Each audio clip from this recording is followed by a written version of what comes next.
এটাই প্রথম ঘটনা যেখানে ভারত ৩ বা ততোধিক ম্যাচের টেস্ট সিরিজ হোয়াইট ওয়াশ হয়েছে। এর আগে ২০০০ সালে দক্ষিণ আফ্রিকার বিপক্ষে ২-০ ও ১৯৮০ সালে ইংল্যান্ডের বিপক্ষে ১-০ ব্যবধানে ধবল ধোলাই হয়েছিল ভারতীয়রা।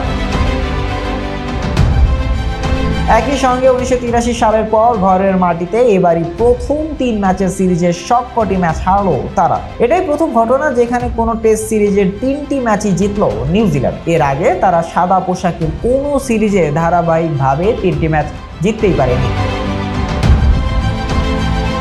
২০০ বা কম রানের লক্ষ্য তাড়া করতে নেমে ভারতের জয় পরাজয়ের অনুপাত ৩১:১, অর্থাৎ ৩১ ম্যাচ জয়ের বিপরীতে এই প্রথম হারলো তারা। এর আগে তাদের সামনে টেস্টে প্রতিপক্ষের ছুড়ে দেওয়া সর্বনিম্ন লক্ষ্য ছিল ২২১। ১৯৮৭ সালে বেঙ্গালুরুতে পাকিস্তান এই লক্ষ্য দিয়েছিল।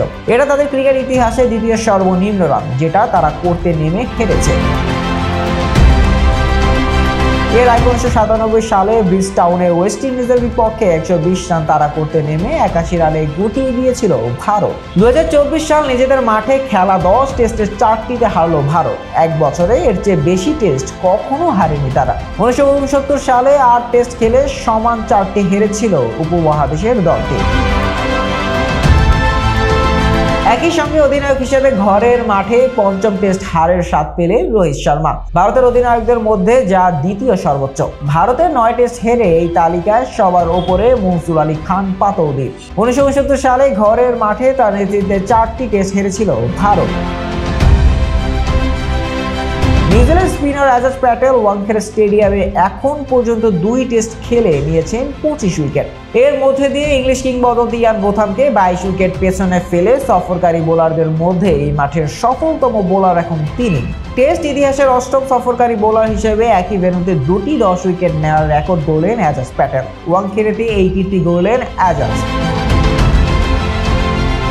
তার আগে সবশেষ এই কীর্তি গড়েছিলেন অস্ট্রেলিয়ার শেন ওয়ার্ন। ওভালে 4 টেস্ট খেলে 2 বার 10 উইকেট নিয়েছেন ওয়ার্ন।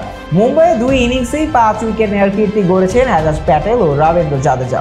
এক টেস্টে বাঁহাতি বোলারদের 4টি 5 উইকেট নেওয়ার ঘটনা এই প্রথম দেখল ক্রিকেট বিশ্ব। 2 জন বাঁহাতি বোলারের টেস্ট ম্যাচে 10 উইকেট নেওয়ার নজির এ নিয়ে দ্বিতীয়বার দেখা গেল। ১৯৮০ সালে করাচি টেস্টে ম্যাচে 10 উইকেটের স্বাদ পেয়েছিলেন পাকিস্তানের ইকবাল কাসিম ও অস্ট্রেলিয়ার রে ব্রাইট।